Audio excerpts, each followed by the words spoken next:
নমস্কার, food life love চ্যানেলে আপনাদের সকলকে স্বাগত। আপনারা দেখে বুঝতেই পাচ্ছেন আজ কি বানাচ্ছি। আজ বানাচ্ছি চিকেন পিৎজা। কীভাবে বানাচ্ছি আপনারা দেখতে থাকুন। খুব সুস্বাদু একটি রেসিপি, বাড়িতে খুব সহজেই বানিয়ে নেওয়া যায়। হাতে একটু সময় থাকলে একবার অবশ্যই ভেবে চিকেন পিৎজা বানিয়ে দেখবেন। শুধু চিকেন পিৎজা কেন, এই একইভাবে ভেজ পিৎজাও বানানো যায়। প্রথমে আমি পিৎজার সসটা বানিয়ে নেব। তাই প্রথমে দুটো টমেটোকে একটুখানি দেখলেন ভালো করে মুখটা কেটে নিয়ে জলে দিয়ে দিচ্ছি। তো এটা প্রায় 20-25 মিনিট মতো, মানে যতক্ষণ না ভালোভাবে সিদ্ধ হয়ে যাচ্ছে ততক্ষণ এটা জলে ফুটিয়ে নেব। চলুন এদিকে ডোটা মেখে ফেলি। প্রথমেই একটা বড় পাত্রের মধ্যে 1 কাপ পরিমাণ দুধ নিয়ে নিয়েছি। আপনারা যদি পরিমাপগুলো ঠিকঠাক দেন তাহলে বেসটাও কিন্তু একদম বড় বড় রেস্তোরাঁর মতোই হবে। 1 কাপ দুধে আমি এখানে ছোটো চামচে 3 চামচ চিনি আর তার সাথে 3 চামচ ইস্ট, এখানে আমি ড্রাই ইস্ট ব্যবহার করেছি, নিয়ে খুব ভালো করে মিশিয়ে এটাকে ঢেকে রেখে দেবো 10 থেকে 15 মিনিট। তাহলেই দেখবেন একদম ফুলে ফেপে উঠেছে, মানে অ্যাক্টিভ হয়ে যাবে আর কি ইস্টটা। এরকম করে ঢেকে রেখে দিলাম। 10-15 মিনিট পর ফিরে আসছি। দেখুন ইস্টটা কিন্তু একদম অ্যাক্টিভ হয়ে গেছে। এবার চলুন ডোটা মেখে ফেলি। এর মধ্যে দিয়ে দেব পরিমাণ মতো লবণ। লবণটা আপনারা ডোটা মানে বেসটা যতটা বানাবেন তার আন্দাজ করেই দেবেন। আমি 3 চামচ ইস্ট এই কারণে দিয়েছি, আমি 3 কাপ ময়দার কিন্তু আজকে বেস বানাবো। এবার 3 কাপ ময়দা দিয়ে এটাকে আলতো হাতে একটু মেখে নেব, আর চামচ দিয়েই প্রথমে নাড়াচাড়া করে নেব। তারপর যদি আপনাদের মনে হয় যে একটু দরকার দুধ, তাহলে আপনারা অল্প একটু দুধ দিয়ে মেখে নেবেন। ব্যাস, চামচ নিয়ে কিন্তু আমি ইস্টটাকে খুব ভালো করে মিশিয়ে নিয়েছি। হাত দিতেই হবে, হাত দিয়ে ডলে ডলে খুব ভালো করে আমি কিন্তু একটা নরম চিপচিপে ডো তৈরি করে নিয়েছি। দেখেছেন আমি কিন্তু 10-15 মিনিট ধরে মেখেছি। ডো যত ভালো হবে পিৎজা কিন্তু খেতে ততই ভালো লাগবে। এবার 2 টেবিল স্পুন মতো তেল দিয়ে, সাদা তেল ইউজ করেছি এখানে, আপনারা বাটারও দিতে পারেন।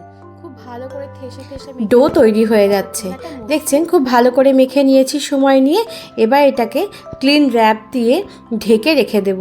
তার আগে বাটিতে কিন্তু অবশ্যই একটু সাদা তেল মেখে নেবেন, নাহলে যখন ফুলে যাবে ময়দাটা তখন আর রিমুভ করতে খুব অসুবিধা হবে। এবার একটা ক্লিন র্যাপ দিয়ে মুড়ে খুব ভালো করে এটাকে আমি রেখে দেব। মিনিমাম 1 ঘন্টা তো রাখতেই হবে, আর কোনো গরম জায়গায় রাখবেন, তাহলে খুব ভালোভাবে ফার্মেন্ট হয়ে যাবে। চিকেনটা ম্যারিনেট করে নিই। দেখুন ছোটো ছোটো সাইজের চিকেনটা টুকরো করে কেটে নিয়েছি, বোনলেস চিকেন নিয়েছি। চিকেনটাকে এবার আমি ম্যারিনেট করে কিছুক্ষণ রেখে দেব। প্রথমেই দিয়ে দিলাম কাঁচা লঙ্কা বাটা। আপনারা কাঁচা লঙ্কাটা আপনাদের আন্দাজ করেই দেবেন। আমরা যেরকম ঝাল খাই সেই অনুপাতে কিন্তু আমি এখানে 3 চামচ মতো কাঁচা লঙ্কা বাটা দিয়ে দিয়েছি। তার সাথে দিয়ে দিয়েছি ছোটো চামচের 2 চামচ মতো রসুন বাটা, পরিমাণ মতো লবণ দিয়েছি, আর দিচ্ছি আমি চিলি ফ্লেক্স আর অরিগ্যানো। সবটা দিয়ে খুব ভালো করে একবার মিশিয়ে নেব। আপনারা গোলমরিচ গুঁড়োও দিতে পারেন, গোলমরিচ গুঁড়ো দিলেও টেস্টটা কিন্তু খুব ভালো আসে। আর তার সাথে দিয়ে দেব মাঝারি সাইজের চামচের 2 চামচ মতো টমেটো কেচাপ আর 2 চামচ মতো সয়া সস। এই সবগুলো দিয়ে খুব ভালো করে একটু মেখে নেব, যাতে মশলাগুলো খুব ভালো করে মাংসর সঙ্গে মিশে যায়, মানে মাংসর গায়ে খুব ভালো করে লেগে যায়। সবটা ভালো করে মাখানো হয়ে গেলে এখানে দিয়ে দেব একটা ছোট সাইজের লেবুর রস। আমি এখানে বড় লেবু নিয়েছিলাম বলে 4 ভাগের 1 ভাগ লেবুর রস আমি এখানে দিয়েছি। দিয়ে ভালো করে ম্যারিনেট করে আপনারা এটাকে মিনিমাম 1/2 ঘন্টা, আর যদি এর বেশি পারেন তাহলে তো খুব ভালো হয়। যতক্ষণ বেশি রাখবেন তত কিন্তু ম্যারিনেশনটা খুব ভালো হবে।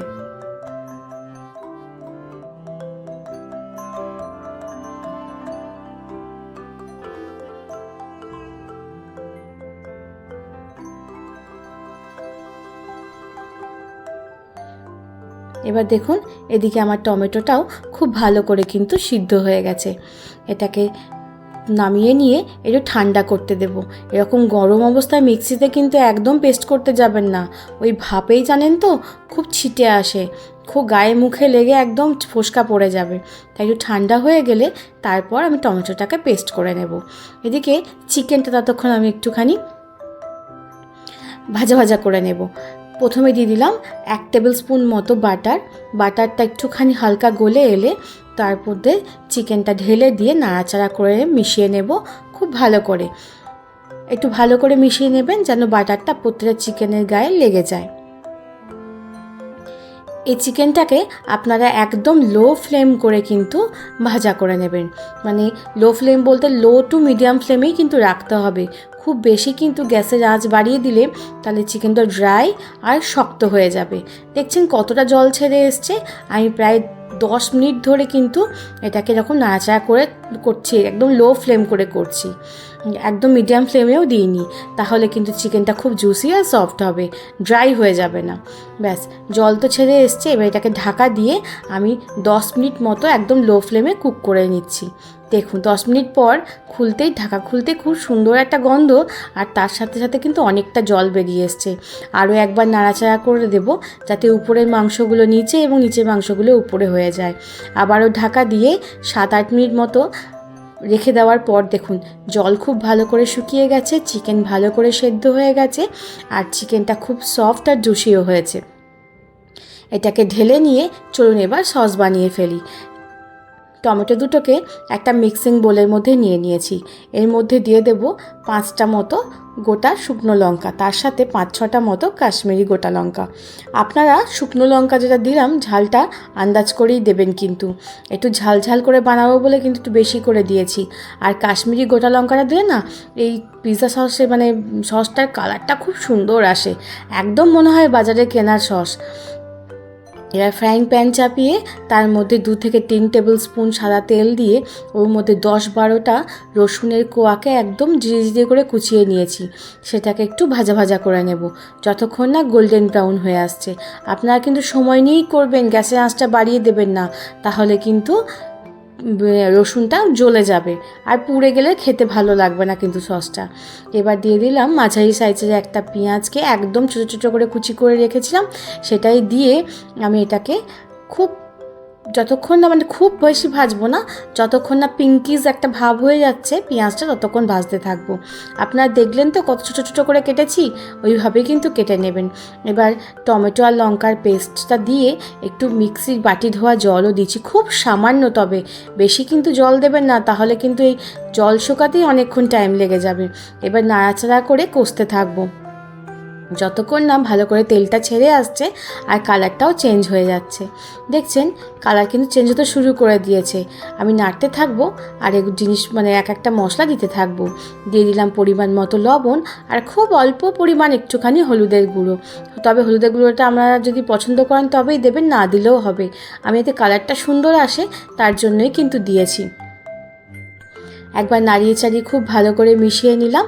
মিশিয়ে নেওয়ার পর আমি একটুখানি দিয়ে দেব এর মধ্যে আরও 5-10 মিনিট পর দেব পরিমাণ মতো একটু চিনিটা আপনারা আন্দাজ করেই দেবেন। পিৎজা সস না একটু মিষ্টি কিন্তু ভালো লাগে, তবে আমি যে চিনিটা দিলাম তাতে কিন্তু খুব বেশি মিষ্টিও হবে না, আবার টক ভাবটাও কিন্তু কেটে যাবে, খেতে ভালো লাগে আর কি একটু মিষ্টি দিলে। আবারও নাড়াচাড়া করে নিলাম। এরপর দিয়ে দেব মাঝারি সাইজে একটা চামচের 1 চামচ মতো টমেটো কেচাপ, 1 চামচ সয়া সস। এটাকে দিয়ে একবার ভালো করে মিশিয়ে নিয়ে এবার খুব ভালো করে কষবো।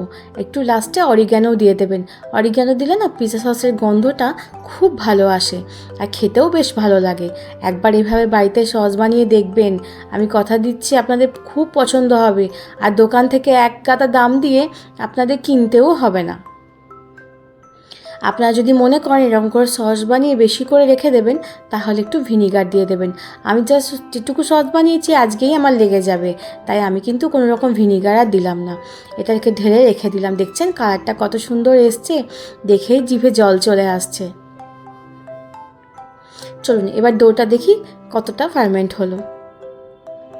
দেখুন অনেকটা ফুলো হয়ে গেছে, তবে ডোটাকে কিন্তু আমাকে আরও মাখতে হবে, একদম মসৃণ করে একটা ডো তৈরি করে নিতে হবে। তাই আরও ঠেসে মেখেছি, কত ফুলো হয়ে গেছে। তো এবার এটাকে নিয়ে আমি স্ল্যাবের মধ্যে একটু ময়দা দিয়ে খুব ভালো করে 10-15 মিনিট মতো থাসবো, বাটিতে কিন্তু হবে না, একটু টেনে ঠেসে মাখতে হবে। তাই স্ল্যাবের মধ্যে একটু ময়দা ছিটিয়ে নিলাম, আপনারা তেলও দিতে পারেন, তবে ময়দা দিয়ে আমি এটাকে ডোলে খুব ভালো করে মেখে নেব 2 হাত দিয়ে। দেখছেন এরকম টেনে মাখতে থাকবেন, তাহলে দেখবেন খুব সুন্দর একটা ডো হয়ে যাবে। এরকম করে মাখে নেবেন। আপনারা জানেন এই ডোটা যত ভালো করে মাখবেন তত ভালো হবে। এরকম করে ডো বানাতে পারলে, আর অনেকে জানেন তো এই ডোয়ের মধ্যে ডিমও ইউজ করে, আমিও দিই, কিন্তু আজকে ভাবলাম ডিম ছাড়াই বানাই। ডিম ছাড়া বানালেও খেতে খারাপ হয় না। ব্যাস, ডোটা খুব ভালো করে মসৃণ করে মেখে নিয়েছি। এবার আমি একটা চাটুর মধ্যে একটু ময়দা ছিটিয়ে প্রথমে লেচি করে নেব। 3 কাপ ময়দায় আমি 3টে বড় সাইজের পিৎজা বানাবো, তাই সেরকমভাবে কিন্তু লেচিগুলো কেটে নেবেন। বড় মানে যেটা আমরা লার্জ সাইজ জানি ঠিক সেই রকম মাপের বানাবো। যত বড় আমার আটা ইয়েটা দেখছেন, মানে আটা চাকিটা দেখছেন, তত বড় একটা রুটি বেলবো। খুব বেশি ঠিক করব না, পাতলা করেই বেলবো। আপনারা যদি পিৎজা বেসটা একটু মোটা রাখতে চান তাহলে কিন্তু মোটা করে বেলে নেবেন, তাহলে কিন্তু এরকম বেশি পাতলা করলে কিন্তু মোটা হবে না। আমি একটু পাতলা পাতলাই রাখবো। দেখছেন কত বড় করে বেলে নিলাম, বেশ অনেকটা বড়। আমি জানি না আপনারা বুঝতে পারছেন কি না ভিডিও দেখে, আমার আটার বেলনাটাও কিন্তু অনেকটাই বড়। ব্যাস, রুটিটা বেলা হয়ে গেছে। এবার একটা পিৎজা ট্রে নিয়ে তার মধ্যে রুটিটাকে রেখে পাশ থেকে একটু চিপে চিপে দেবো, যাতে পিৎজা বেসটা খুব ভালো করে সেট হয়ে যায়। আর একটা জিনিসও করবো জানেন তো, এরকম কিনারাগুলো চেপে চেপে দিয়ে পাশ থেকে একটু মুড়িয়ে দেব, তাহলে যেমন একদম রেস্তোরাঁতে পিৎজা দেখতে লাগে, মাঝখানটা একটুখানি প্রচুর টপিং, তারপর সস, চিজ, আর সাইডগুলো একটুখানি ক্রাঞ্চি আর একটু ফুলো ফুলো, ঠিক সেরকমই কিন্তু দেখতে লাগবে। দেখছেন এরকম চেপে চেপে চেপে চেপে করে নেবেন। দেখাই, দাঁড়ান আপনাদেরকে তুলে দেখাই, তাহলে ভাঁজটা কিন্তু আপনারা বুঝতে পারবেন কেমন করে করেছি। এই দেখুন, দেখছেন? ব্যাস, এবার দিয়ে দেবো এর মধ্যে পিৎজা সসটা। একটু বেশি করেই নিয়েছি, ভালো করে ছড়িয়ে আপনারা কিন্তু বুলিয়ে নেবেন, যতটা পারবেন দেবেন। খুব বেশি দেওয়ার দরকার নেই, আবার খুব কম দিলেও কিন্তু খেতে ভালো লাগবে না।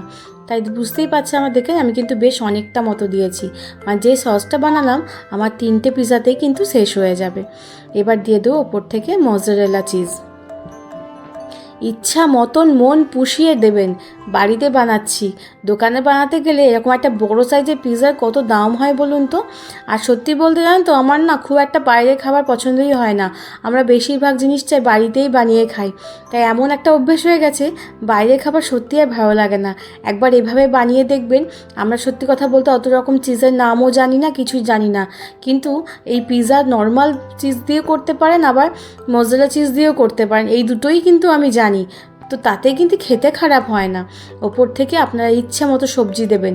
আমি কিন্তু এখানে পেঁয়াজ, ক্যাপসিকাম, কর্নটাই দিলাম। যদি ভেজ পিৎজা বানান এর মধ্যে পনিরও দিতে পারেন, তারপর আপনি মাশরুম দিতে পারেন, বিভিন্ন রকম সবজি, অলিভ দিতে পারেন, কালারিং ক্যাপসিকাম দিতে পারেন, সব রকম সবজি দিয়েও বানাতে পারেন। একইভাবেই বানাবেন। চিকেনটা বাদ দিলেই ভেজ পিৎজা হয়ে গেল, আর চিকেন দিলে ননভেজ পিৎজা হয়ে গেল, এই তো পার্থক্য। এবার ওপর থেকে চিকেন দিয়ে অরিগ্যানো আর চিলি ফ্লেক্স ছড়িয়ে একটা বড় কড়াই নিয়ে নিয়েছি, তার মধ্যে একটা স্ট্যান্ড বসিয়ে ঢাকা দিয়ে দিলাম। প্রথমে 10 মিনিট হাই ফ্লেমে, তারপর 10 মিনিট লো ফ্লেম করে একটুখানি কুক করে নেব, তাহলেই পিৎজা কিন্তু একদম তৈরি। বড় হয়ে গেল, কিন্তু এতগুলো স্টেপ, এর থেকে ছোট আমি আর করতে পারলাম না। তাই আপনারা ধৈর্য সহকারে দেখবেন। আমি কথা দিচ্ছি আপনাদের পছন্দ নিশ্চয়ই হবে। দেখছেন পিৎজাটা কত সুন্দর দেখতে হয়েছে, আর গন্ধও বেরোচ্ছে সেরকম। এবার চলুন কেটে দেখাই।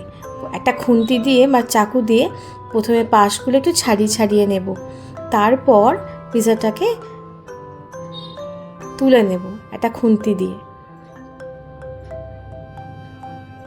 ঠিক এমনভাবে দিয়ে এবার পিৎজা কাটার দিয়ে কেটে নেব। আপনারা অবশ্যই একবার এরকমভাবে পিৎজা বানিয়ে দেখবেন। আমি কথা দিচ্ছি আপনাদের খুব পছন্দ হবে। ভিডিওটা ভালো লাগলে একটা লাইক করে দেবেন, আর নতুন বন্ধু যারা দেখছেন তারা সাবস্ক্রাইব করতে একদম ভুলবেন না। বড় বড় রেস্তোরাঁয় গিয়ে অনেক অনেক বেশি দামে এরকম পিৎজা খাওয়ার থেকে বাড়িতে বসে এরকমভাবে পিৎজা বানিয়ে পিৎজা পার্টি বানিয়ে নিতেই পারেন। খুব ভালো লাগবে সকলের। সবাই খুব ভালো থাকবেন, সুস্থ থাকবেন, আর সকলকে ভালো রাখবেন। এভাবে একবার পিৎজা বানিয়ে আমায় কমেন্ট করে জানাতে ভুলবেন না কিন্তু, যে আপনাদের পিৎজা কেমন লেগেছে।